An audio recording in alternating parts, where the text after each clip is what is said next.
ಹಳೆಯ ಚಿನ್ನದ ಒಡವೆನ ಅಧಿಕ ಬೆಲೆಗೆ ಮಾರಬೇಕೆ? ಅಂದ್ರೆ ಆಟಿಕಾಗೆ ಕಾಲ್ ಮಾಡಿ 8880 ಅಟ್ಟಿಕಾ ಗೋಲ್ಡ್ ಕಂಪನಿ. ಗುರುಜಿ ಮತ್ತೊಂದು ದೇವದತ್ ಗುರುಜಿ ಅವರೇ, ಇವಾಗ ಗುರು ಬದಲಾವಣೆಯಿಂದ ಮೇನ್ಲಿ ಎಲ್ಲ ತಿಳ್ಕೊಳಕ್ಕಾಗಿದೆ ಏನಂದ್ರೆ ಪ್ರಾಕೃತಿಕವಾಗಿ ಯಾವ ರೀತಿ ಪರಿಣಾಮ ಬೀರುತ್ತೆ, ಅತಿವೃಷ್ಟಿನ ಅನಾವೃಷ್ಟಿನ. ಈಗಾಗಲೇ ನೋಡ್ಬೋದು, ಇನ್ನು ಮಳೆಗಾಲ ಶುರುನೇ ಆಗಿಲ್ಲ, ಆಗಲೇ ಸಾಕಷ್ಟು ಅವಾಂತರಗಳಾಗ್ತಾ ಇದೆ. ಸೊ ಈ ವರ್ಷ ಮಳೆ ಬೆಳೆ ಹೇಗಿದೆ ಅಂತ ತಿಳ್ಕೊಳ್ಳೋಕ್ಕೂ ಕೂಡ ಸಾಕಷ್ಟು ಜನ ಇರ್ತಾರೆ. ಸೊ ಹೇಗಾಗುತ್ತೆ ಈ ವರ್ಷ ಆ ವಿಚಾರದಲ್ಲಿ? ಪ್ರಕೃತಿಯ ಮೇಲೆ ಯಾವ ರೀತಿಯಾಗಿ ಪರಿಣಾಮ ಬೀರುತ್ತೆ ಗುರು ಬದಲಾವಣೆ ಗುರುಜಿ?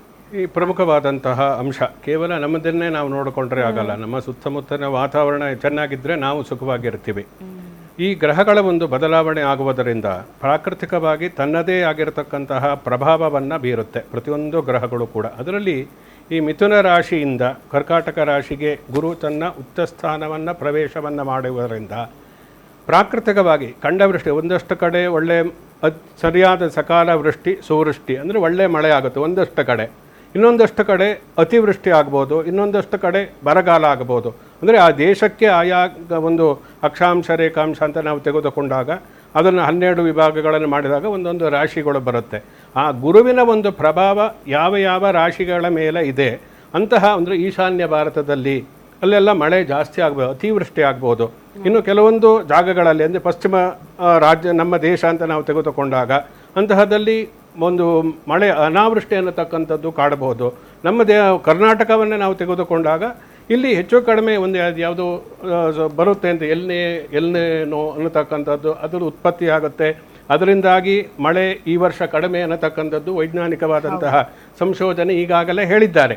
ಅದೇ ರೀತಿಯ ನಾವು ತೆಗೆದುಕೊಂಡ ಗುರು ಅಧಿಪತಿಯಾಗಿರುವುದರಿಂದ ಅಂತಹ ಕೆಲವೊಂದು ಪ್ರಾಕೃತಿಕವಾದಂತಹ ತೊಂದರೆಗಳು ಏನಾದೆ ಅದನ್ನು ನಿವಾರಣೆ ಮಾಡತಕ್ಕಂಥ ಒಂದು ಶಕ್ತಿ ಗುರುವಿಗೆ ಇದೆ, ಬಲಿಷ್ಠನಾದಂತಹ ಗುರು. ಆ ಕಾರಣದಿಂದಾಗಿ ಈ ವರ್ಷಕ್ಕೆ ಗುರುವೇ ರಾಜನಾಗಿಯೂ ಕೂಡ ಇರುವುದರಿಂದ ಒಂದು ಎಲ್ಲ ಕಡೆ ಸುವೃಷ್ಟಿ, ನಮ್ಮ ಕರ್ನಾಟಕ ವಿಚಾರ ತೆಗೆದುಕೊಂಡಾಗ ಹೆಚ್ಚು ಕಡಿಮೆ ಎಲ್ಲ ಕಡೆಯೂ ಕೂಡ ಒಳ್ಳೆಯ ಮಳೆ ಬೆಳೆ ಆಗುತ್ತೆ, ರೈತರು ಸಂತೋಷವನ್ನು ಹೊಂದತಕ್ಕಂತಹ ಒಂದು ವಾತಾವರಣ ಉಂಟಾಗುತ್ತೆ ಅನ್ನತಕ್ಕಂಥ ಇಲ್ಲಿ ಪ್ರಮುಖವಾಗಿ ಗಮನಿಸಬೇಕಾದಂಥ ಅಂಶ. ಅದೇನೇ ಹೇಳಲಿ, ಆದರೆ ಎಲ್ಲಕ್ಕಿಂತ ದೊಡ್ಡದು ದೈವಶಕ್ತಿ. ದೈವಶಕ್ತಿ ಅಂದರೆ ಅದು ಗುರುವಿನ ಶಕ್ತಿ. ಗುರುವಿನ ಒಂದು ಶಕ್ತಿ ಬೇರೆ ಅಲ್ಲ, ದೈವಶಕ್ತಿ ಬೇರೆ ಅಲ್ಲ. ಅದರಿಂದ ಆ ದೈವಾನುಗ್ರಹ ಇರುವುದರಿಂದ ಅದಕ್ಕೆ ಸರಿಯಾಗಿರ್ತಕ್ಕಂಥ ಮುಖ್ಯಮಂತ್ರಿಗಳೇ ನಮ್ಮ ರಾಜ್ಯದ ಮುಖ್ಯಮಂತ್ರಿಗಳು ಕೂಡ ಆಗಿರುವುದರಿಂದ ಎಲ್ಲವೂ ಕೂಡ ಈ ವರ್ಷದಲ್ಲಿ ಕರ್ನಾಟಕಕ್ಕೆ ಒಳ್ಳೆ ಭವಿಷ್ಯ ಇದೆ ಅನ್ನತಕ್ಕಂಥದ್ದು ಇದರ ಸಾರಾಂಶ.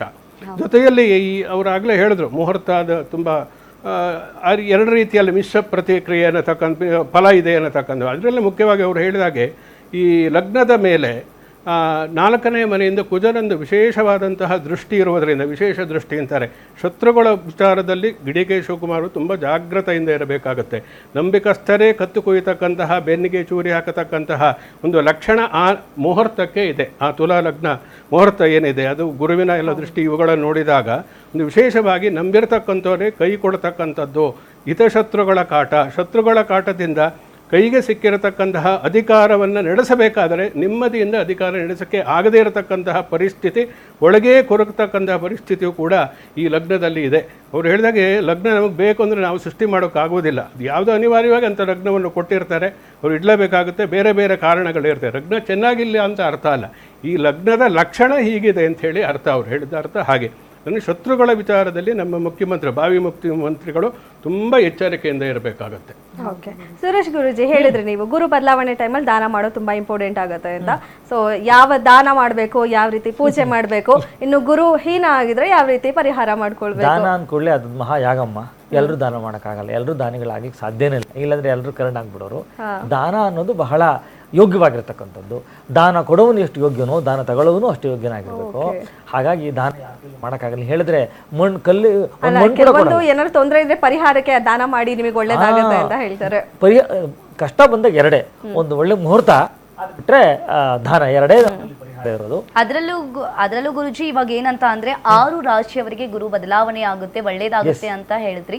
ಅದೇ ರೀತಿಯಾಗಿ ಇನ್ನು 6 ರಾಶಿಯವರಿಗೆ ಅವ್ರು ಯಾವ ರೀತಿಯಾಗಿ ಪರಿಹಾರವನ್ನ ಮಾಡ್ಕೊಳ್ಬೇಕು ಗುರು ಬದಲಾವಣೆಗೋಸ್ಕರ, ಅದೊಂದು ಇರುತ್ತೆ. ಬಹಳ ಸಂತೋಷ. ಮೊನ್ನೆ ಶನಿ ಬದಲಾವಣೆ ಆದಾಗ ನಮ್ಮ ದೇವಸ್ಥಾನದಲ್ಲಿ ನಿಂತ್ಕೊಳ್ಳೋಕೆ ಜಾಗ ಇಲ್ಲ, ಪೂರ್ತಿ ಜನ ಬಂದ್ಬಿಟ್ರು. ಹಾಗೇನೆ ಜನ ಒಮ್ಮೆಲ್ಲೊಮ್ಮೆಗೆ ಆ ಥರ ಏನು ಮುಗಿಬೀಳ್ಬೇಕಂತೇನಿಲ್ಲಮ್ಮ. ಗುರು ಏನು ಒಂದು ಹುಡುಗ್ಬಿಡಲ್ಲ ಅಥವಾ ಜಲ್ದಿ ಇರಲ್ಲ. ನಿಧಾನಕ್ಕೆ ಸಮಾಧಾನವಾಗಿ ಪರಿಹಾರ ಏನು ಮಾಡಬೇಕು, ಮನೆ ದೇವರನ್ನು ಪೂಜೆ ಮಾಡ್ಕೋಬೇಕು. ಫಸ್ಟು ಮನೆ ದೇವರಿಗೆ ಪೂಜೆ ಮಾಡ್ಕೋಬೇಕು. ಮನೆಯಲ್ಲಿರತಕ್ಕಂಥ ಹಿರಿಯರಿಗೆ ಗೌರವ ಕೊಟ್ಟರೆ ಸಾಕು. ಗುರು ಅಷ್ಟೇ ಹೇಳುತ್ತೆ. ಗುರು ಬುದ್ಧಿಯಲ್ಲಿ ಹೇಳ್ಕೊಡ್ತಾನೆ, ಗುರು ಜ್ಞಾನ ಕೊಡ್ತಾನೆ. ಏನಂತ, ಮನೆಯವರ ಹಿರಿಯರನ್ನು ಸುಖವಾಗಿ ನೋಡ್ಕೋ, ಮನೆ ದೇವರನ್ನು ಬಿಡಬೇಡ. ನೀನು ಎಷ್ಟೇ 330 ಕೋಟಿ ದೇವತೆ ಮಾಡೋದು ಕೂಡ ನಮ್ಮ ಕುಲದೇವರನ್ನು ನಾವು ಮರೆತರೆ ಯಾವ ದೈವೂ ಸಹಾಯಕ್ಕೆ ಬರಲ್ಲ. ನಾನೇನಾದ್ರೂ ಈಗ ಹೋಮಕ್ಕೆ ಕೂತ್ರೆ, ನಾನೇನಾದ್ರೂ ಶಾಂತಿ ಪರಿಹಾರ ಮಾಡಲಿಕ್ಕೆ ಗುರು ಬದಲಾಗಿದೆ, ಈಗ ಗುರುಬಲ ಇಲ್ವಲ್ಲ ಅಂತ ನಾನು ಗುರು ಶಾಂತಿ ಮಾಡಿ ಕೂತ್ಕೊಂಡ್ರೆ ಅವರ ಮನೆ ದೇವರ ಅನುಗ್ರಹ ನನ್ನ ಪರ್ಮಿಷನ್ ಇಲ್ಲದೆ ನಾವು ಏನೂ ಮಾಡೋಕ್ಕೆ ಬರಲ್ಲ, ಗುರುವೂ ಸಹಾಯಕ್ಕೆ ಬರೋದಿಲ್ಲ. ಅದರಿಂದ ಆ ಕುಲದೇವರನ್ನು ಬಿಡದೆ, ಕುಲದೇವರಿಗೆ ಅರ್ಕೆ ಇರ್ಬೋದು, ಏನೂ ಇಲ್ಲದ್ರೆ 2 ಭಕ್ತಿಯಿಂದ ಇರ್ಬೋದು, 2 ಜೋಡಿಸಿ ನಮ್ಮ ಕುಲದೇವರು ಭಾಳ ದೂರ ಇದೆಯಲ್ಲ ಅಂತಂದು ಏನಾದರೂ ಆದರೆ ಹತ್ತಿರ ದೇವಸ್ಥಾನಕ್ಕೆ ಹೋಗಲಿ ಅಥವಾ ಮನೆಯಲ್ಲೇ ಪೂಜೆ ಮಾಡ್ಕೊಳ್ಳಿ, ಅದು ಕಷ್ಟ. ಆದರೆ ಕೆಲವರು ಹೇಳ್ತಾರೆ ನಮ್ಮ ಮನೆ ದೇವರು ಯಾವುದು ಅಂತಲೇ ಗೊತ್ತಿಲ್ವಲ್ಲ ಅನ್ನೋರು ಕೂಡ ಇರ್ತಾರೆ. ಆದರೆ ಯಾವುದು ಹತ್ರ ಅವ್ರಿಗೆ ಇಷ್ಟ ದೇವತೆ ಅಂತ ಕರೀತಾರೆ. ಕುಲದೇವತೆ ಗೊತ್ತಿಲ್ಲದೆ ಇದ್ದಾಗ ಇಷ್ಟ ದೇವತೆ ಅಂತ ಕರೀತಾರೆ. ಆ ಇಷ್ಟ ದೇವತೆಗೆ ಹೋಗಿ ಅವರು ಏನಾದರೂ ಒಂದು ಅಭಿಷೇಕ ಮಾಡಿಕೊಂಡು ಅರ್ಚನೆಯನ್ನು ಮಾಡೋದು ಮರಿಬಾರ್ದು. ನಾವು ಎಷ್ಟೇ ಪೂಜೆ ಮಾಡಿದ್ರು ಕೂಡ ಅರ್ಚನೆ ಇಸ್ ಇಂಪಾರ್ಟೆಂಟ್. ಅದಕ್ಕೆ ಹೇಳ್ತೀವಿ ನಾವು, ಕಾಯೇನ ವಾಚ ಮನಸ್ಸೇಂದ್ರಿಯವ ಬುದ್ಧ್ಯಾತ್ಮನ ವಾ ಪ್ರಕೃತಿ ಕರೋಮಿ ಸಕಲ ಪರಸ್ಮೈ ನಾರಾಯಣತೆ ಸಮರ್ಪಯಾಮಿ ಅಂತ ಹೇಳಿ ಏನಂತ 3 ಹೆಸರು ಹೇಳ್ತೀನಪ್ಪ. ಈ 3 ಹೆಸರಲ್ಲಿ ನಾನು ಕಾಯ ವಾಚ ಮನಸ್ಸನ್ನು ಕ್ಷಮಿಸ್ಬಿಡು ಅಂತ ಒಂದು ಕ್ಷಮೆ ಕೇಳಿಬಿಟ್ರೆ ಗುರು ನಮ್ಗೆ ಒಳ್ಳೇದು ಮಾಡ್ತಾನೆ. ನೀವೆಲ್ಲ ಅಷ್ಟೇ ಕ್ಷಮೆ ಕೇಳಬೇಕು.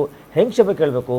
ಆ ಗುರುವಿನ ಬಳಿ ಅಂದರೆ ದೇವ್ರ ಬಳಿಗೆ ಹೋಗಿ ಒಂದು ಅರ್ಚನೆಯನ್ನು ಮಾಡಿಸೋದ್ರ ಮುಖಾಂತರ ಅವರು ಸರಿಯಾಗಿ ಬಿಡ್ತಾರೆ. ಆ್ಯಕ್ಚುಲಿ ಅರ್ಚನೆಯನ್ನು ಇವರೇ ಹೇಳಬೇಕು, ಹೆಸರು ಹೇಳಬೇಕು, ಇವರೇ ಮಾಡಬೇಕು. ಪುರೋಹಿತರೇ ಅವರು ಏನು ಮಾಡ್ತಾರೆ ಅಂದರೆ ಇವರಿಗೆ ಕಾರ್ಯ ಗೊತ್ತಿಲ್ಲ, ಯಜ್ಞ ಕಾರ್ಯ ಗೊತ್ತಿಲ್ಲ ಅಂತ ಅವ್ರ ಮುಖಾಂತರ ನಾವು ಮಾಡ್ತೀವಿ, ಆಯಿತಾ? ಅದರಿಂದ ಆಚಾರ ಮುಖೇನ ಮಾಡ್ತೀವಿ. ಇವರು ಏನೂ ನಮಸ್ಕಾರ ಮಾಡಲ್ಲ, ಇವ್ರಿಗೆ ಮನಸ್ಸಲ್ಲಿ ಭಕ್ತಿ ಇಲ್ಲ ಅಂದರೆ ಆಚಾರ್ಯ ಏನು ಮಾಡೋಕ್ಕಾಗುತ್ತೆ?